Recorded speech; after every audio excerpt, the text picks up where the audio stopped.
اگر پڑھے لکھے کی طرف آ جائے ان کا بھی حال اس کے لگ بھگ ہے، ان کا بھی حال اس کے قریب قریب ہے۔ کوئی مذہبی طبقے کی بات کرنے لگا،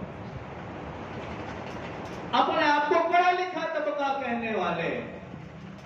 عالم کہنے والے، انہوں نے بھی لکھا ہے بعض، اب ان کے لیے برا لفظ تو میں نہیں کہہ سکتا، ہے تو عالم ہی، لیکن انہوں نے کیا لکھا، فلاں نبی کے اوپر جو مصیبت آئی تھی نا وہ صبر کے مہینے میں آئی، اور اس مہینے کی وجہ سے ہی فلاں پیغمبر پر جو تکلیف ہوئی، فلاں پیغمبر پر جو پریشانی بنی، فلاں پیغمبر پر جو غم آیا وہ اس مہینے میں اور اس مہینے کی وجہ سے آیا۔ انہوں نے باقاعدہ کتابیں لکھی، اور بعض لوگوں نے تو لکھ دیا اس مہینے میں، کسی نے لکھا 1,00,000 مصیبتیں نازل ہوتی ہیں، کسی نے لکھا 1,25,000 مصیبتیں نازل، کسی نے اس سے بھی زیادہ لکھ دی،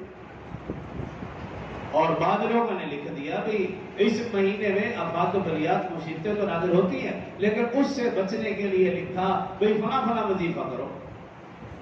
اور بعض نے تو نماز کا طریقہ مقرر کر کے اتنے نفل پڑھو، ایسے پڑھو تو اس مہینے میں جو مصیبتیں نازل ہوں گی آپ اس سے بچ سکتے ہیں۔ یہ پڑھے لکھے طبقے کا بھی یہ ہے۔ تو میں نے اس لیے شروع میں عرض کی کہ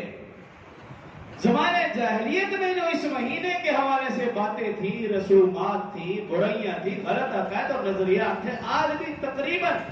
وہی چیز ہمارے ماحول معاشرے کے اندر پائی جاتی ہے۔ تو جاہل لوگ تو جو مرضی کریں، لیکن پڑھا لکھا طبقہ